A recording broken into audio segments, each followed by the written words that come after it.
We've always worked closely with a set of consultants, and we got them in, and they said, no, you are ready. But the joke here is they said to me, where do you want to go? And me being me, well, let's go to America, because that's big and shiny and sexy. And they laughed and said, those are the two most difficult places you can possibly think to go. Death of British business, America, isn't it? Yeah, historically. I think you've got much more chance of being successful starting a business if you're doing something you're genuinely passionate about. Not everybody does that, so it's not a given.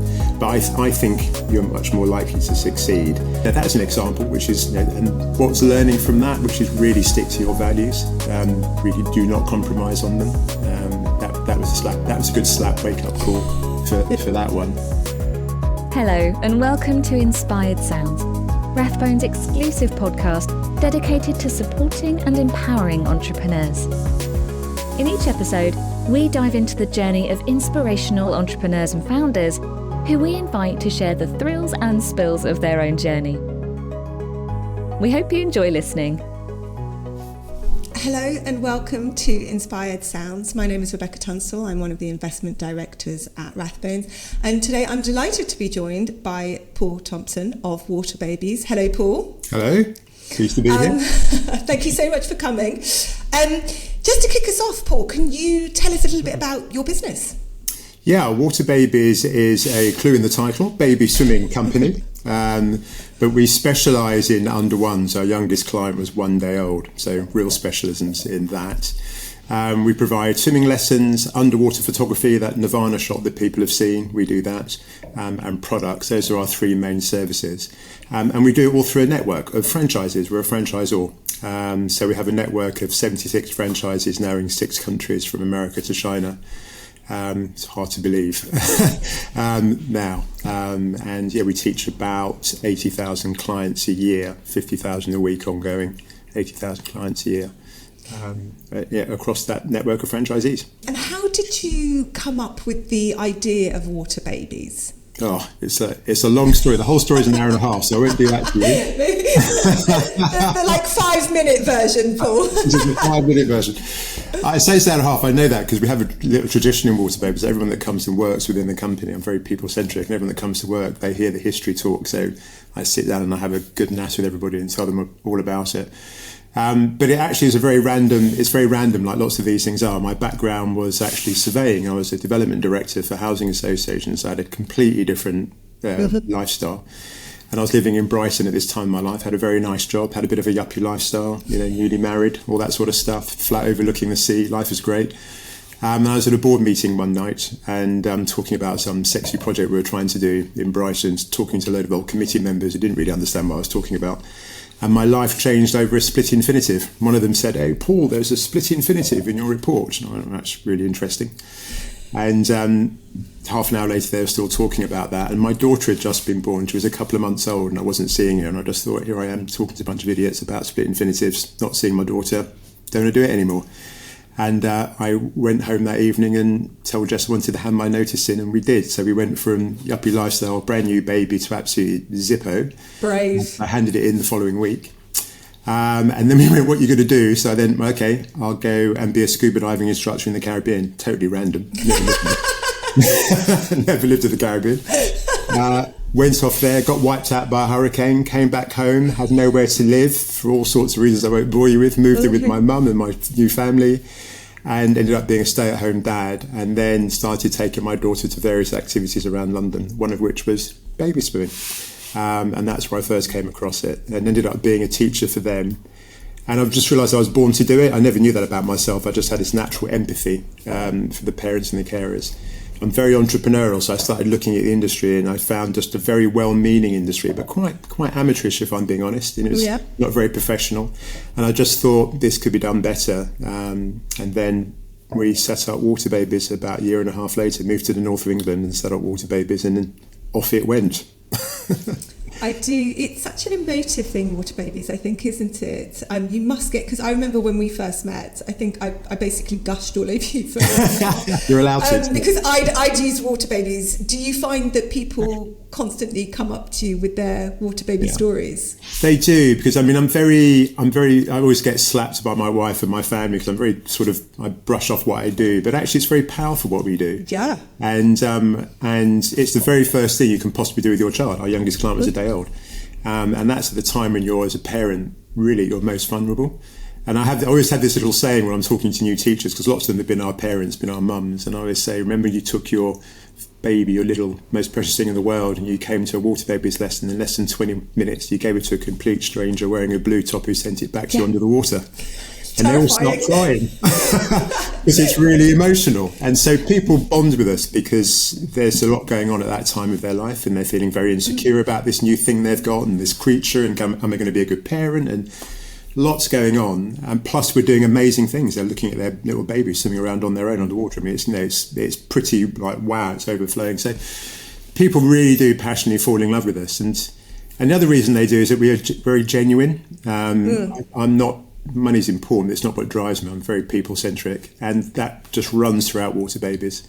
And so people genuinely bond with our teachers. They have like a love affair that goes on with our teachers. So yeah, people feel it very genuinely. It's something amazing that we do. It's a life skill, but they feel it really genuinely as well. We've got lots of great stories. You know, people have come out of postnatal depression, or children, they've found the confidence. So just a million stories how people have connected with us through the service that we provide. So I'm very proud of that. I mean, my daughter's almost 10 and I still have the photo, the underwater photo. Of course. It's a really interesting point you mentioned about the culture there. Do you think that it has come from you naturally, or did you purposefully set out to build a community? It's a bit of both. I'm very people-centric. I'm very passionate about it. I spent my whole working life watching people being told what they couldn't do, why they couldn't go for the next promotion. I'm actually quite passionate about that. I think it's fairly endemic in British society. People are given the negative rather than the positive. And I was very determined when I started my business. I actually didn't know it was going to be a baby swimming business, but when I started it, I wanted to have a culture that was very different. And I get a little bit serious at this point. I genuinely believe if you can create an environment where people really believe that they can feel nurtured and can have a go, then people will do amazing things, normally over and above their own expectation of themselves as well. And on the back of them doing amazing things, you may have a successful business, you may make some money. And money's third in that list, people first. So it's always been within me. And all the people that we've hired in Water Babies, the processes we go through to get people, it's just become endemic right across the business. And it's lovely when people come to us, or they come to our office or come to our classes. Oh, it's so friendly. Your office is so friendly. Yeah. Thank you. And then people really feel that. We hug everybody. That freaks people out. There's dogs running around in the office. Yeah. People go around in bare feet. I don't have an ivory tower. I sit next to everybody. We hot desk. It's this, but none of it's for show. It's all incredibly genuine. And it's not easy. We have to make some hard decisions to keep that sort of culture and environment, but we work in it really, really hard. One of the things we do when we recruit people, which is quite unique to us, is at the interview process, everyone's gone through traditional interviews, but the very first thing we ask someone to do is something called an essence of me. Well, they've got to do a 10-minute presentation just about them, not about their business or their life or anything, just who are you? And we randomly pick anyone that's in the office. We just pick 8 people in the office who happen to be there that day, and they sit in on that person doing this 10-minute presentation. I bet that's terrifying. I mean, it's really nice to understand something, but I bet that's terrifying. But we don't do it to terrify them. We do them so they really understand the environment.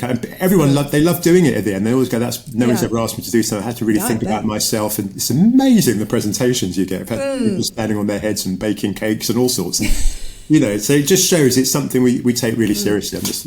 It's really important. I think it's really interesting because I imagine that culture feeds into the way that you set up your business in terms of the franchising, because it does empower them. But it's not a business model that everyone adopts. Can you talk me through the thought process of going down the franchise model? I mean, it's obviously been really successful, but do you mind just talking through the decision to actually adopt that route? You're probably expecting me now to give you some very good corporate, well planned out answer as to why we started.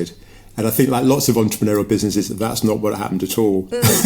We started in June of 2002, and 6 months later, we had no plans to have a big business at all.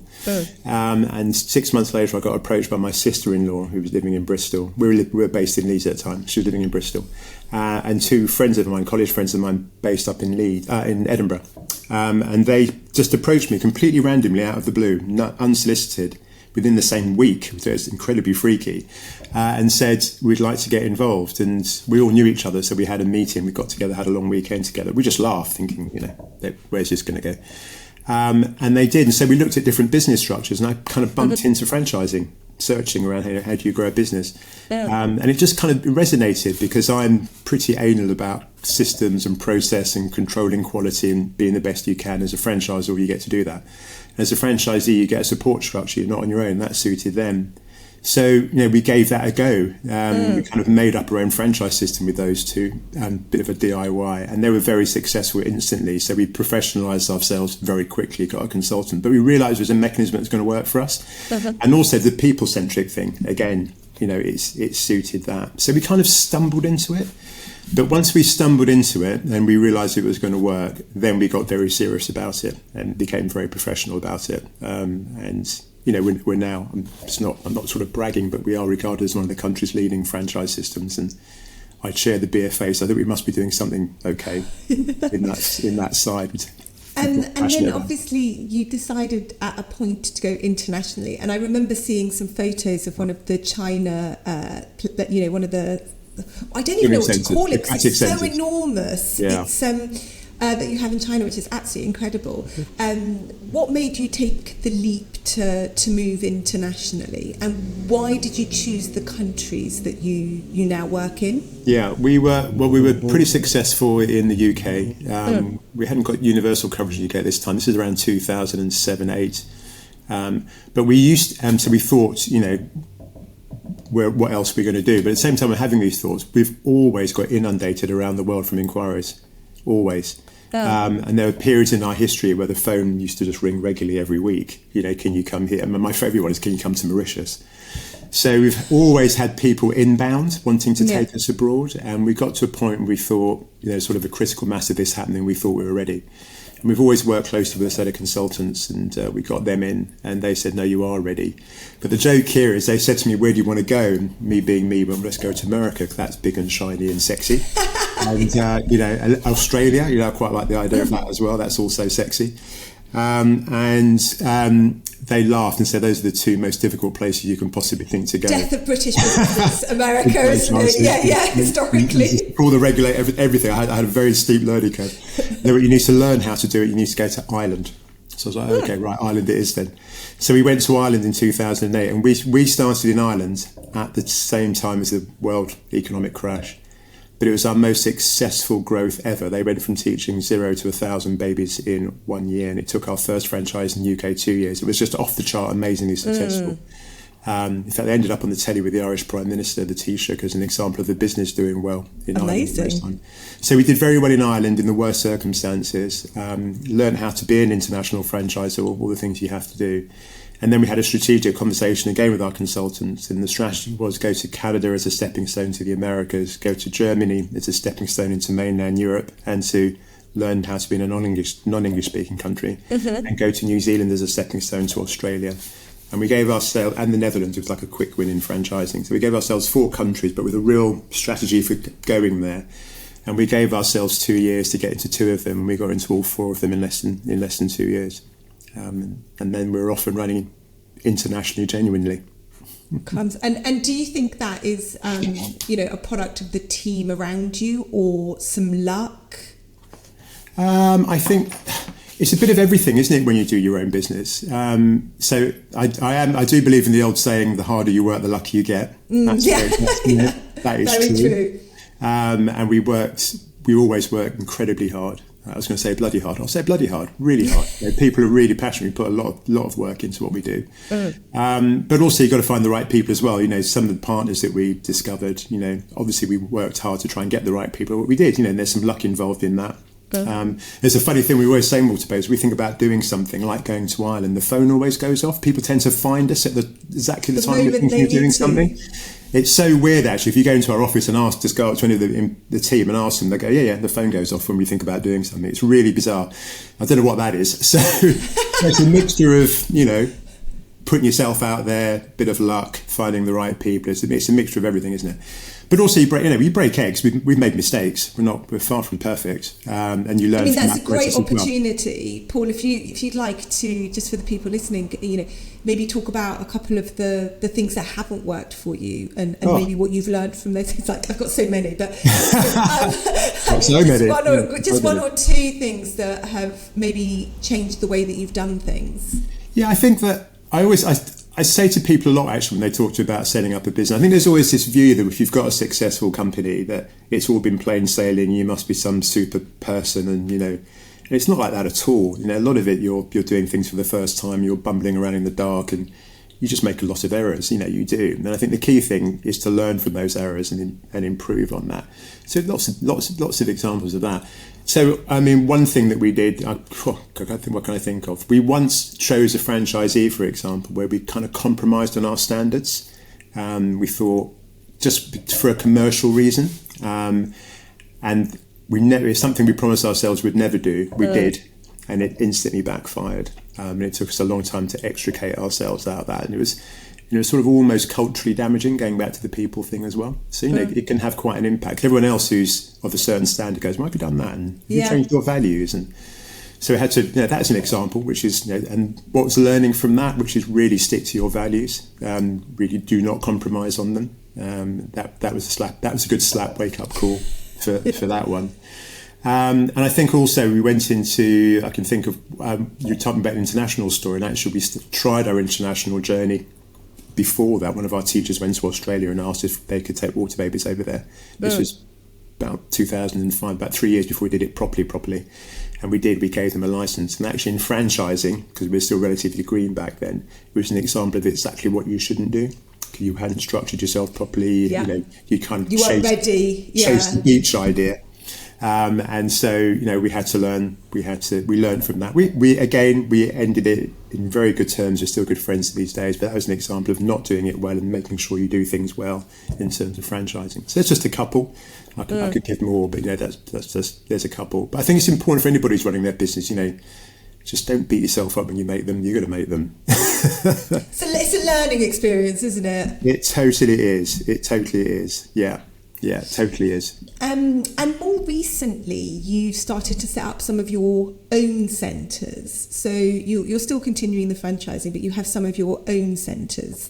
That's correct, isn't it? That's semi-correct. So we set up our first centres in China, because of course that's what you do when you run an international business from Devon. You go to China and do it.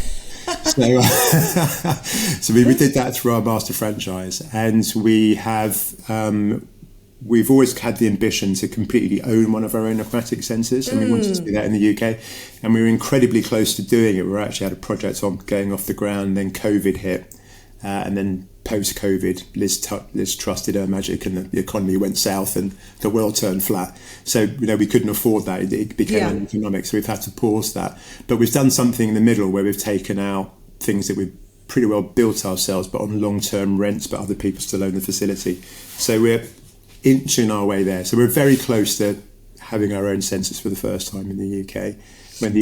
What's made you pivot away from your very much tried and tested business? We're not pivoting away. It's an addition, not a pivot. So the core of what we do, renting other people's pools, is absolutely always going to be the core of what we do.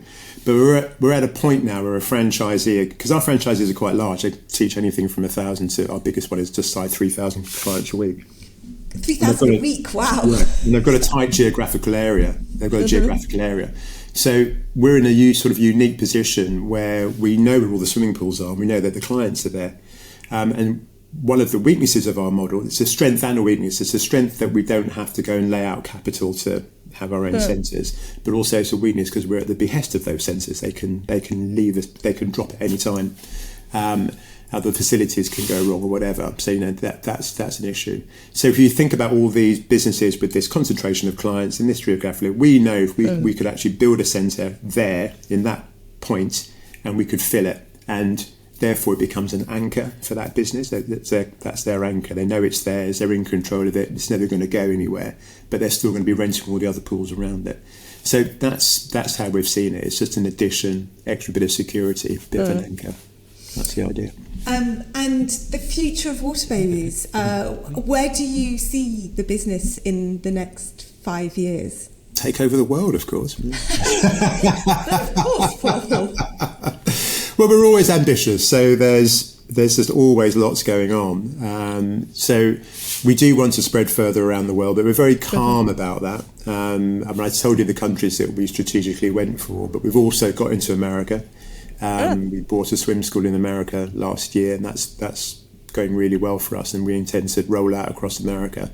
So steadily, but we want to keep on expanding around the world. We're passionate about people accessing our service. It's a life skill, and we do it well, and we want people to be able to access it. So that's the driver for going around the world.